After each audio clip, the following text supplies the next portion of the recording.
This episode is brought to you by ProMensal. I think we need to look at the menopause in a very different way. I think we don't need to think about just as a few symptoms and an inconvenience. We need to think about it as a condition that increases risks of disease. Welcome to Thriving in Menopause, brought to you by Prevention magazine. I'm Zoe Mernier, the editor of Prevention. Thank you for joining me for episode 4 of season 8. Today on the podcast, we're joined by a very special guest, Dr. Louise Newson, perhaps the UK's most renowned menopause warrior. A GP who runs her own menopause clinic, Dr. Newson founded the Menopause Charity in the UK, and perhaps most significantly, she developed and now runs the Balance website and app, which gives free advice to help support women through perimenopause and menopause. Dr. Newson, thanks so much for joining us. Oh, thanks for inviting me. Pleasure. I actually have a bit of a funny story for you. Last week, our guest on the show, Dr. Talat Upal, spent some time with you during your recent visit to Australia. And when we caught up with her just beforehand, she was laughing about the fact that her kids were teasing her because she was so hyped up and kind of fangirling over the thought of meeting you. And she told them it was a bit like the equivalent of going to a Taylor Swift concert. So there you go. Can you talk us through a bit about how you came to be such a force in the menopause space? Yeah, it was like most things, it was by accident, really, I suppose. I've got an unusual background for a menopause specialist in that I'm not a gynecologist. I'm not a women's health specialist, really, but I've got a pathology degree, so I'm very interested in basic science, and obviously I'm a clinician as well. And I spent many years as a hospital doctor actually wanting to do oncology, and been with my husband since the age of 18, who's now a surgeon, sort of but changed me into a different direction, because once we got married and I was thinking about family and looking for a role model, a female role model in medicine, I couldn't really find one. So I decided to pivot into general practice, which actually gave me the ability to work part-time as a GP, but also part-time as a medical writer. But being a GP has made me very holistic, maybe thinking more about just the disease or the symptoms of the person in front of me, but the impact it has on that individual. And then 7 years, nearly 8 years ago now, the NICE menopause guidance came out, and I was reviewing what they'd written for Royal College of GPs. I thought, actually, this is only half the story. What we do know is how safe HRT is as a treatment, not just to improve symptoms, but to reduce future disease. And I thought, actually, this is outrageous that I didn't know this as a clinician, but actually women who are experiencing symptoms don't know these facts as well. We've been hoodwinked for the last 20 years. So I decided to just do, I thought then, a little bit of clinical work, thinking there wasn't a huge need, but just to help a few people who were suffering. But then the enormity of the problem, obviously 1.2 billion women worldwide are menopausal, and the minority of women receive treatment, has led me to this sort of crusade, really. So a lot of my work is really enabling women to be advocates for themselves and understand what's going on, and then they can make choices that are right for them. Yeah, for sure. Mm-hmm. So, I mean, what do you see? And I mean, this is a pretty huge and loaded question, granted, but what do you think are the biggest roadblocks when it comes to women getting the menopausal assistance that they need? I think there's a few roadblocks, actually. I think one of the things is because it affects women. You only need to look at the history of women, look at the duration of hysteria coming from hysterectomy, looking at how women have not been listened to for many, many years. So there's that. There's also this misunderstanding as well that the menopause is just about periods. It's just about loss of fertility. So this lack of understanding of what our hormones do, our estrogen, testosterone, progesterone, how biologically active they are throughout our body, that seems to have been lost in this sort of spat fight almost about whether HRT is safe or not.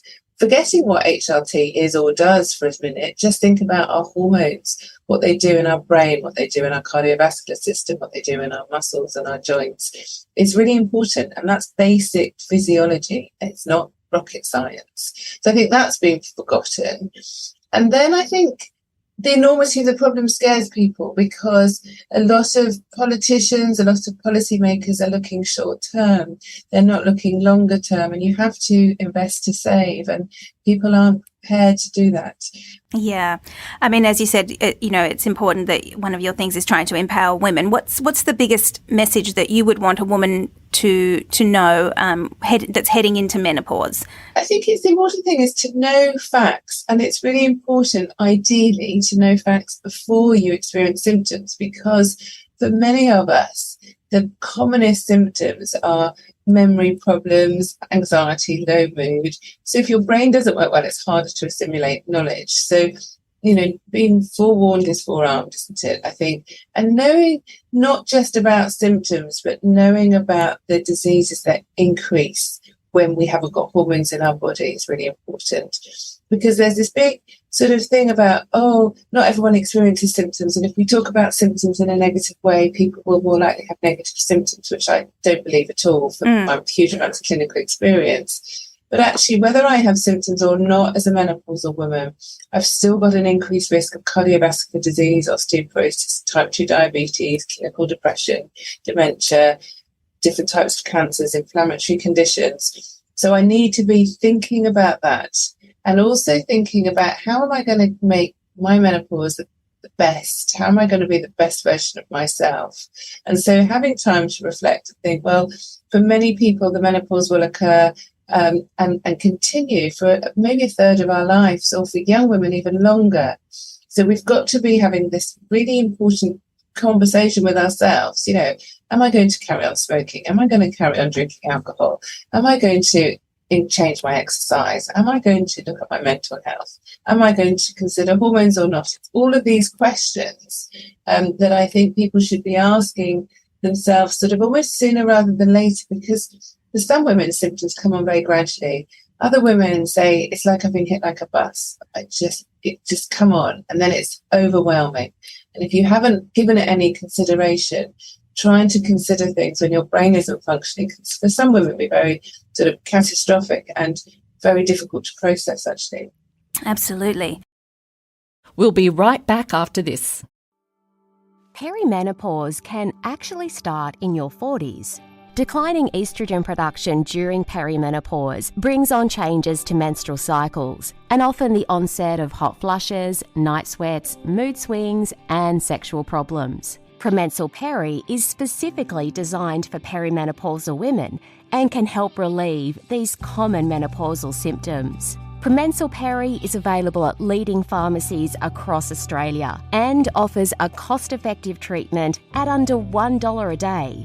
When things start to change, try Promensal Peri. Always read the label and follow the directions for use.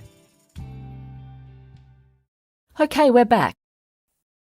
Okay, so we really need to talk then about your amazing achievement in developing the Balance app.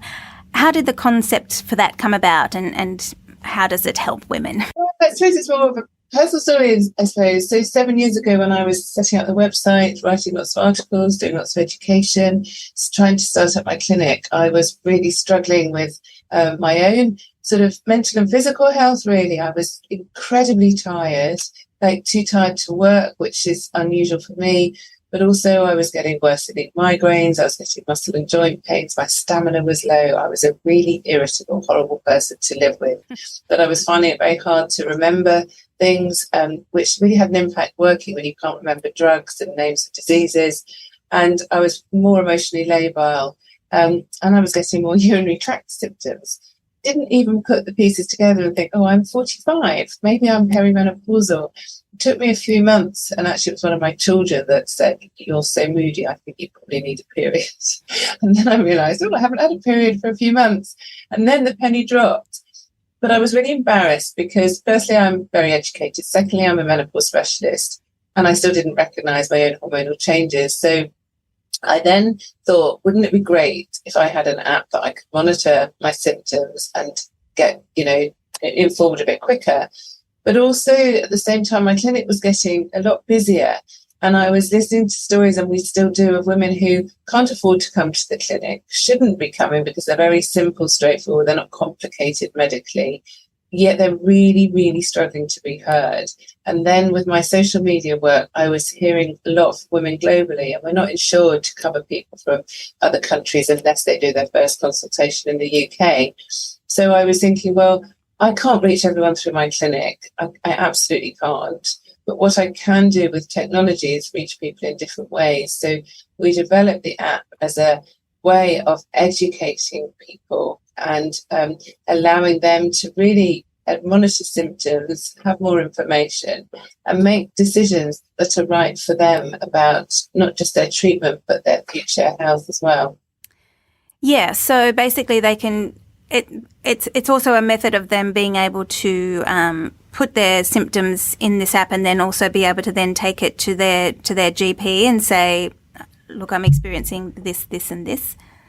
Yeah, so there's this health reportability, so people can put their symptoms down and periods if they're having them, and then it pulls off this health report which will actually state what their periods are like, but more importantly their symptoms, and the symptoms whether they're mild, moderate or severe, because too many women go to their doctors and they're often told one problem, one consultation. So, for example, if I'd gone, would I talk about my muscle and joint pains? Would I talk about my migraines? Would I talk about my urinary symptoms? And of course, you can't talk about everything, but you can if you know that it's all due to your hormonal changes. So if I'd had this health report, and indeed this is what many women do, is they go to their healthcare professional and say, these are my symptoms. I've read lots of information. Now I'd like to spend my 10-minute consultation talking to you about my treatment choices. And it's so much easier for the healthcare professional, because if you have an empowered patient in front of you, you can actually start the level of conversation very differently to when you have someone who doesn't know anything about what's going on.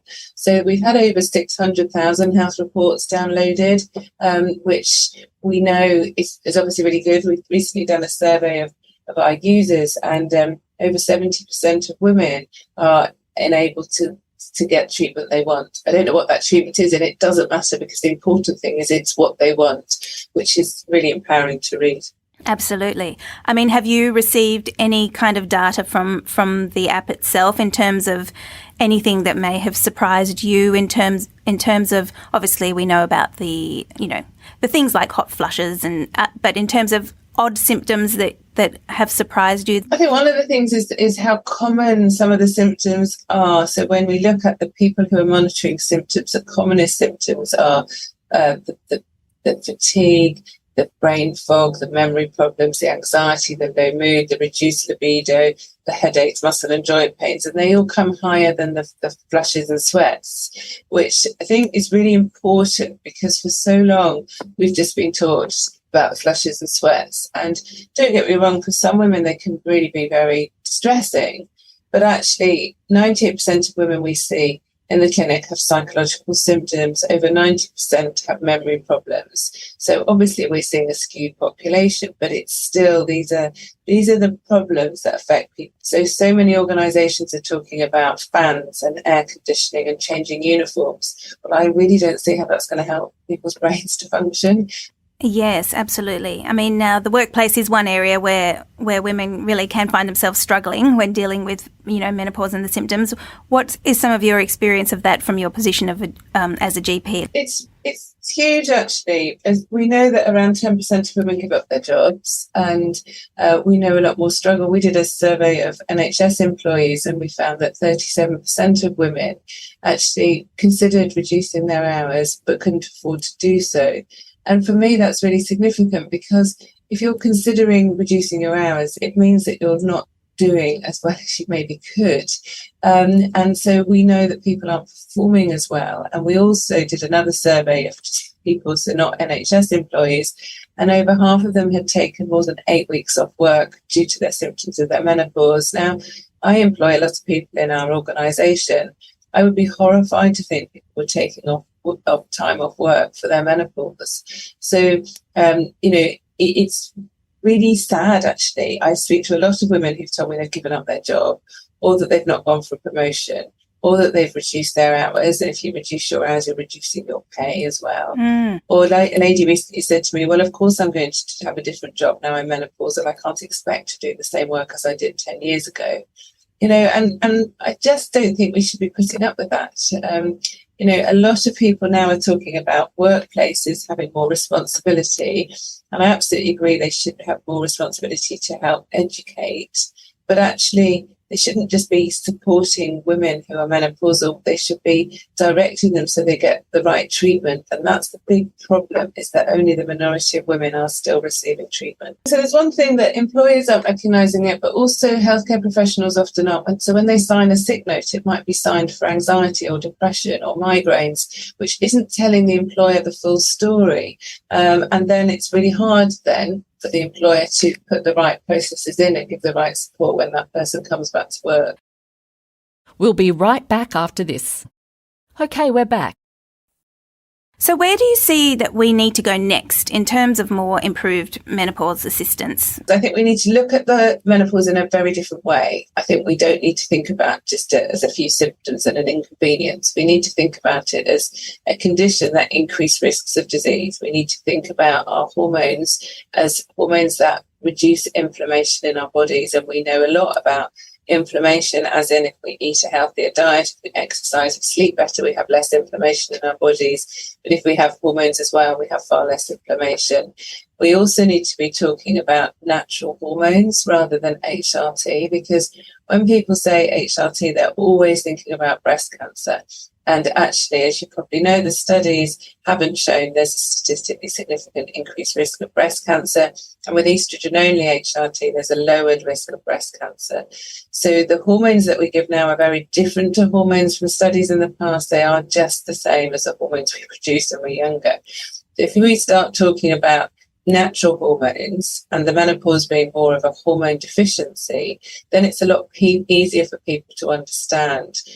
So I think changing the narrative has got to be really important, because we're stuck in this time warp where everybody's talking about this WHI study, which was over 20 years old, with misreporting of the results. Actually, even when you look at the worst reporting of the WHI, it still showed this risk of breast cancer was lower than many lifestyle risks, such as drinking alcohol or not exercising or being overweight. But also we have to remember that women who take hormonal therapy or, natural hormones have a reduced risk of cardiovascular disease, osteoporosis, diabetes, clinical depression, and probably dementia as well.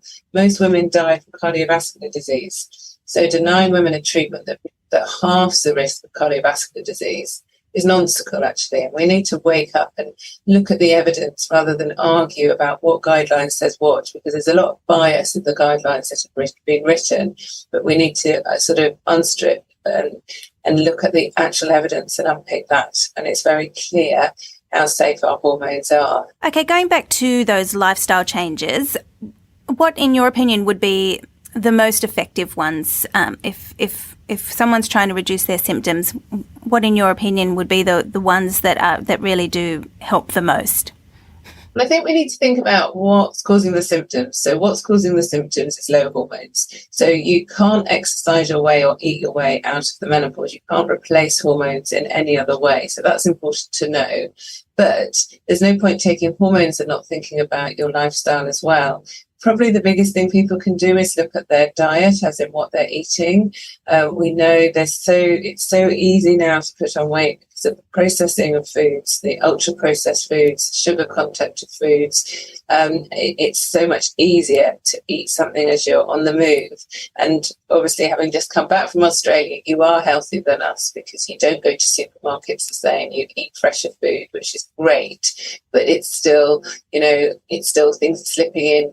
So certainly in the cities, you can see there's more fast food outlets. It's a lot easier to eat rubbish. And so we need to look at that because it does have a massive impact. So we know the menopause is a cardiometabolic problem. We know that without estrogen in our bodies, we have a propensity to increase our weight anyway, regardless of whether we change our diet or not. So looking at what we're eating is really important. Looking at any other lifestyle problems such as alcohol and smoking, really important. And, looking at our exercise, some people might have to change the type of exercise that they're doing. So some people who maybe have done some high intensity work or running or, more physical exercise, if you like, might find that that's having an impact on their symptoms. Changing, I'm a great advocate for yoga because it's very good physically and mentally, but that's me personally. But some people do find changing what they're doing can help.